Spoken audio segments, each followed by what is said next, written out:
Lirongwe. The Beautify Malawi Beam Trust says Malawi needs healthy and hard-working communities for it to achieve its aspirations as stipulated in the Malawi 2063 blueprint. Beam representative Fanny Kachali said this following the distribution exercise of relief food items in Cheo, Chiradzulu and Blantyre. Our reporter, Maindu Modzi, with the details. On 27th February, Beautify Malawi Beam Trust unveiled its strategic plan for 2026 to 2030, where various stakeholders pledged support. One such company is Simui Holdings, which committed 50 million kwacha, a development the First Lady has described as a positive step towards achieving the trust goals. Chairperson of Beam Trust, Dingiswayo Jere, says the support has come at the right time. We are really happy because every item that was picked up in our strategy by the people that pledged that time, there have been those commitments. And this means that what we desire to see a beautiful and clean Malawi is being fulfilled. So really, for the people that are committing themselves to fulfillment of their pledges in line with our strategy implementation, they are committing themselves to assisting having a cleaner and beautiful Malawi. So I think we are saying it's a win to the people of Malawi by the fulfillment of the people that pledged for the implementation of our strategy. Chairperson of Simui Holdings, Benny Simui, says the support reflects the company's commitment to investing in Malawi's future. So during the ceremony that took place a few weeks ago here at State House, I was so touched when I saw the works that Her Excellence and organization have been doing in the past years. So it moved me and it made me to make these pledges, and we intend to pledge more to work together again in partnership with Beautify Malawi. Apart from the financial support, the company has also handed over 600 bags of men's flour and pledged an additional 600. It has further committed to purchasing a minibus for the trust and plans to establish a sanitary bus manufacturing initiative to support the girl child. Maim Tumodzi, MBC News, Lirongwe. The First Lady, Madam Professor Gertrude Mutharika, is set to travel to the United States of America, where she will, among other high-level engagements, attend the Fostering the Future Together Global Summit. A statement signed by the Chief Secretary to the government, Justin Saidi, indicates that Madam Mutharika has been invited by U.S. First Lady Melania Trump for the summit to run from 24 March to 26 March 2026 in Washington, D.C. The summit calls upon First Ladies from around the globe to develop strategies for securing a bright and equitable digital future for children worldwide. The Reserve Bank of Malawi, in partnership with the Financial Intelligence Authority, has traced and frozen 72.6 billion kwacha involved in the Amaryllis Hotel deal. Reserve Bank of Malawi Governor, who is also Registrar of Financial Institutions, George Partridge, disclosed this when he appeared before the Parliamentary Committee on Public Accounts. Partridge said the Central Bank, as well as the Financial Intelligence Authority, are working to trace the remaining amount for recovery. Details in this report. The Registrar of Financial Institutions announced several actions that RBM has undertaken to follow and track the transactions of Amaryllis Hotel after being informed by a whistleblower. Among others, the Registrar, George Partridge, highlighted written correspondences as well as instructions for the pension fund to halt the process of procuring the hotel, which was later disobeyed by the board. Partridge has since pointed out that the central bank is making progress on the matter. We have traced some amounts by ourselves, at least with the banks, but also using Financial Intelligence Authority, and we have frozen. I think it's on public record now that we were doing it there. We are making a presentation. Wait for the responses from the trustees, and then we will assess the responses and we will move forward after that. Parliamentary Committee Chairperson on Public Accounts, Stephen Malondela, has since recommended a lifestyle audit of all officers involved in the transaction. We really want to understand how this money was used, be it with the purchase of farms, looking at vehicles, houses, All those things, we want that to be done, especially on officials who were involved in this thing. The Public Pension Service Trust Fund paid 90.1 billion kwacha, and nearly 17 billion kwacha is remaining to be traced and recovered. Trust Office, MBC News, Lilongwe. The Department of Disaster Management Affairs, DODMA, has started reaching out to people who have been affected by the ongoing heavy rains. Director of Preparedness and Recovery for DODMA, Charles Matabwa, said this in Blantyre on the sidelines of a food distribution exercise to hunger-stricken households. According to Matabwa, DODMA has positioned relief items in strategic places across the country. The Lean Season Response Delegation is being championed by the World Food Programme with support from the Japanese government and other stakeholders. We have a report by Geoffrey Chinawa. According to Matabwa, DODMA has already started helping those who have been affected by the recent heavy rains in a number of districts across the country. He has also commended the World Food Programme, WFP, and its partners for joining the efforts to ease the hunger situation in the country. We are very grateful for what the Japanese government has done through the WFP. They are very strong partners who are helping us to reach out to many people. But with the coming of our partners, they have eased the situation. And as you have seen, and as the beneficiaries themselves have said it, the situation is easing up because of their intervention. Yes, we are very set as we are talking now. We and our partners and our founder also talk about the WFP, and we have got Department of Climate Change and Meteorological Services, and all other clusters have been meeting and mapping the way forward. Some are already on the ground to assist in the situation, and everything will be okay. I want to assure everybody that the government is quite committed to serve the people, and help will reach everybody who has been affected. In his remarks, Ambassador of Japan to Malawi, Naito Yusushi, said his government has pumped in about 2.8 billion kwacha into the hunger alleviating initiative. Apart from the food aid we have many programs and projects to enhance the capability of food security, of self-reliance, empowering the agricultural sector. One of them is the irrigation system. We have been supporting the irrigations, and we are also planning. And also the rice production. The World Food Programme, WFP, is implementing the program, and so far the exercise is making good progress. Hyang Junlin currently is the WFP's country representative. WFP has been always working together with the government of Malawi. With the DODMA, we are hand in hand to help the most vulnerable people, and there are 4 million people are facing food hunger crisis during the lean season. And thanks to our donors like Japan, we are enabling WFP alone. We are reaching 823,000 people, and with the Japan contribution, 320,000 people with a 3,500 ton of meals. So this has been very critical for people suffering from hunger. One of the beneficiaries, 65-year-old Anne Manyozo, commended the authorities for the support. In October last year, government reported that about 4 million people were in need of food support. Geoffrey Chinawa, MBC News, Blantyre.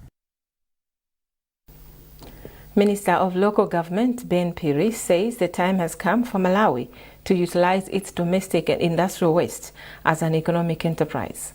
He was speaking in Lilongwe after a Turkish-based energy company, Ranteco Energy, pitched its concept on how Malawi's waste can be managed, sorted and converted into energy and electricity. Isaac Jali reports. After meeting a delegation of a Turkish-based energy company, Ranteco Energy, Minister of Local Government Ben Piri observed that Malawi generates huge volumes of waste but lacks capacity for its collection and productive economic utilization, hence the need for investors in the clean energy sector. Ben Piri said Ranteco Energy's concept aligns well with a recent executive order by President Professor Arthur Peter Mutharika, which emphasizes keeping public places clean to avert waterborne diseases. From what they have presented, it is close, or it is what we want, because our problem is collection of waste. Then when we collect it, what do we do with it? We dump it without sorting and managing. Then there are other benefits thereafter. But for the time being, before we get to the benefits, let's address our immediate need. We must thank His Excellency the President, Professor Peter Mutharika, for even adding the executive order. It is against that background that we have now decided to go aggressive. And now, because we know that on our own we don't have capacity, for example, in terms of sorting, in terms of transporting the waste, we are saying we need other players on board. For his part, Managing Director for Ranteco Energy, Omar Halit Kamsieglu, said Malawi is one of the potential destinations for investment due to its waste generation capacity. We are here for the final solution for Malawian waste problem and help to the Malawian people, and while we are going to give them our experience and our knowledge, and for them the best solution, less expensive and best way to treat, to collect and treat the garbage, and actually for Malawian people help. We are here. Elsewhere, Ranteco Energy has designed and constructed waste treatment plants, including incinerators for refuse-derived fuel and electricity generation. Isaac Jali, MBC, Lilongwe. You're watching MBC News. A reminder of our top stories. President Professor Arthur Peter Mutharika highlights stronger public-private collaboration as the essential engine for Malawi's economic transformation. The Reserve Bank of Malawi and the Financial Intelligence Authority moved to freeze 72.6 billion kwacha linked to the controversial Amaryllis Hotel deal. And Malawi Electoral Commission to announce official results of the 17 March by-elections this afternoon.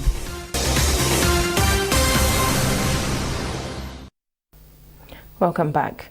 Malawi has successfully validated and approved the Malawi National Ecosystem Assessment Technical Report, marking an important milestone in efforts to strengthen evidence-based environmental decision-making. Speaking during the validation meeting, NEA Project Manager Alice Kamwamba said the report will serve as a critical evidence base to support national planning, biodiversity conservation and sustainable natural resource management. Kamwamba explains. In terms of uptake, we are looking forward to disseminate. We are going to produce communication products that will be disseminated to different stakeholders, because this assessment has been engaging different knowledge systems, different stakeholders, including local communities. They were the key partners of this assessment. So these findings will be disseminated to all of the stakeholders that are relevant to environment and biodiversity, and also all Malawians, because each individual in Malawi is actually responsible for conservation and management of the environment. In his remarks, Deputy Director in the Ministry of Natural Resources, Ben Yassin, said government would disseminate the report to the masses for proper understanding. Senior lecturer at Mzuzu University, Wilma Nkondowe, was the lead author of the NEA project, and he explains. One of the major issues that we found out that we want to share with the policymakers is that lack of inclusion of the traditional knowledge systems is weakening conservation of the ecosystems, especially that the communities have their own value systems that have not been incorporated in the environmental policies. That has created a gap. So if we so much focus on science and neglecting what the communities believe, that leads to rejection or non-compliance regarding implementation of those environmental policies. Minister of Justice Charles Muhango says his ministry is not aware of any discontinued court cases involving members of the Democratic Progressive Party by the Director of Public Prosecutions. Muhango made the remarks in Parliament while responding to a motion raised by Member of Parliament for Mulanje Central Kondwan Nankumwa, who alleged that the Director of Public Prosecutions has been discontinuing cases, a development he said is undermining justice delivery in the country. Muhango explains. Myself as minister, I am not supposed to, I don't, and I have got no intention of interfering with the offices of the Attorney General or indeed of the Director of Public Prosecutions. Therefore, I advised the honourable member who raised the issue and the August House and indeed the nation to say that under the law, under the Constitution, whenever the Director of Public Prosecution discontinues a criminal matter in his discretion, he is supposed to report with reasons to the Legal Affairs Committee of this House. I am sure if any case has been discontinued, the Director of Public Prosecution has reported, because he has 10 days within which to report after discontinuance of any criminal case. Results of the 17th March by-election that took place in 4 constituencies and 9 wards across the country have arrived at the National Tally Centre in Lilongwe.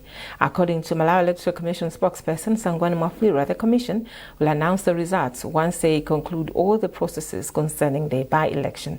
Olive Piri reports.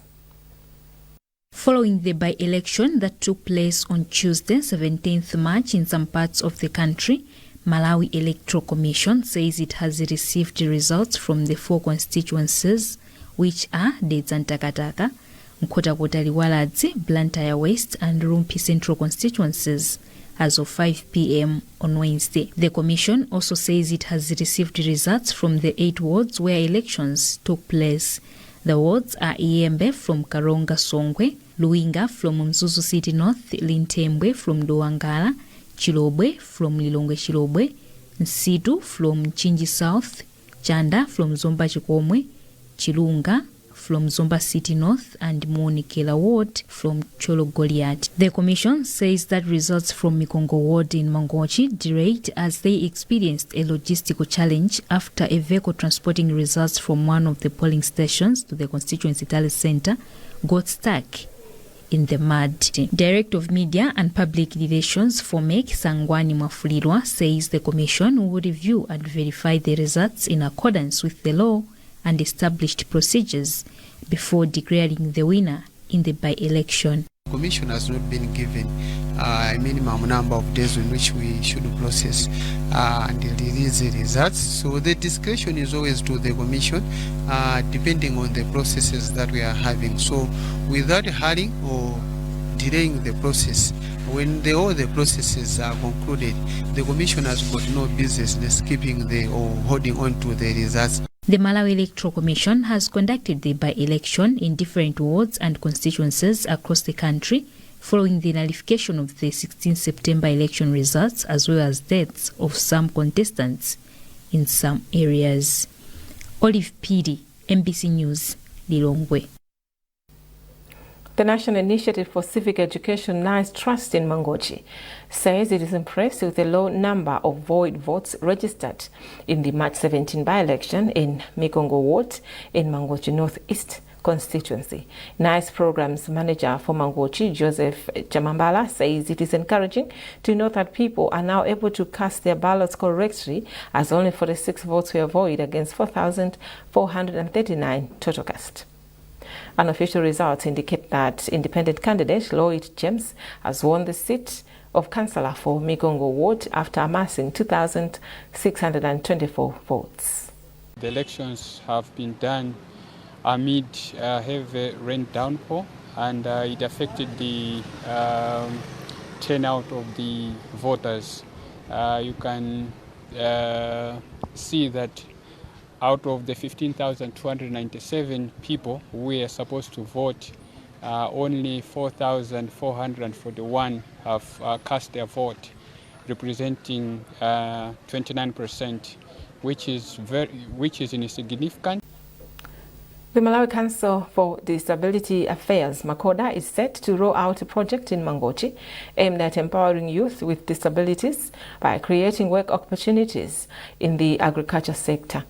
Assistant Rehabilitation Officer for Makoda in Mangochi, Andrew Katemba, says the project will provide specialized support and skills to young people with disabilities and refugees in Malawi to help them become self-reliant. Francis Banda has filed this report, read by Owen Mavula. According to Assistant Rehabilitation Officer for Malawi Council for Disability Affairs in Mangochi, Andrew Katemba, the project will build on the efforts of the Youth Entrepreneurship for the Future of Food and Agriculture, an alliance of a consortium partners led by the Alliance for a Green Revolution in Africa in partnership with the MasterCard Foundation. The program aims to support the transition of 1.5 million young people, 50% of whom are young women, into dignified and fulfilling work in the agricultural sector. The partners are working together to provide comprehensive support to young Malawians, including market linkages, access to affordable financing, capacity building, and advocacy for youth-friendly policies. This project will give self-employment to youth with disabilities. There are so many valid actions which in this project we have, according to the wish of the person with disability, will take like production of soya beans, as well as goat production, poultry, and also beekeeping. These are some of the valid actions which the project is taking along, so that youth with disabilities they should be engaged in agriculture activities.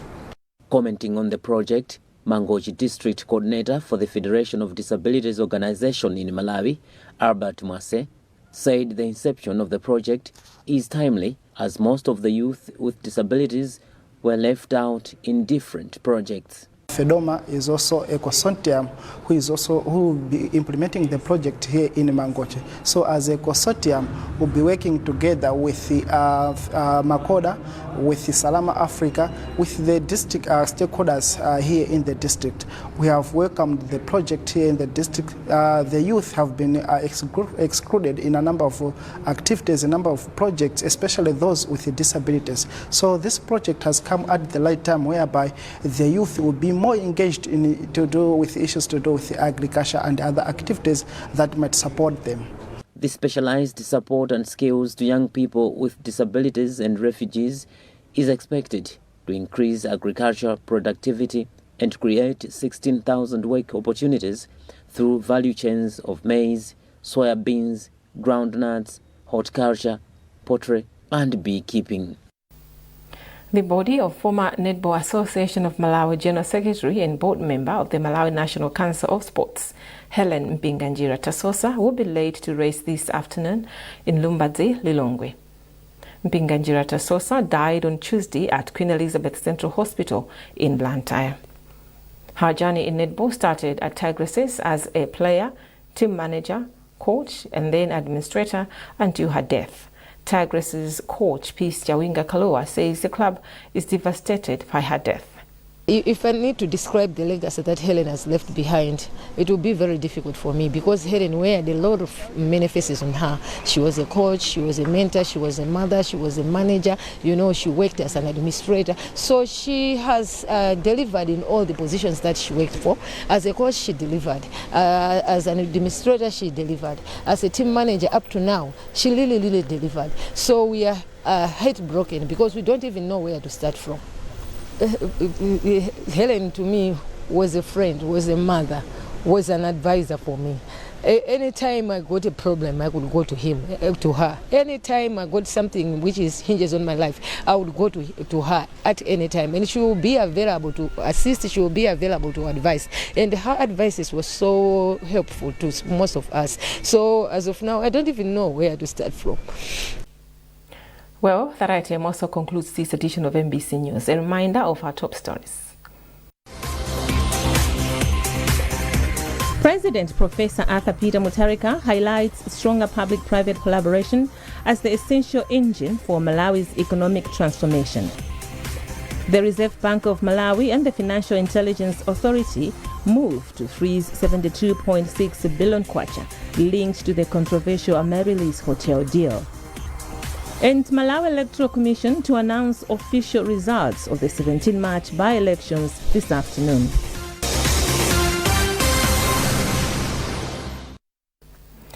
Keep up to date with our news coverage on our digital pages by scanning the QR code at the top right corner of your TV screen. You were with me, Hilda Ngomano. Thanks for watching and bye for now.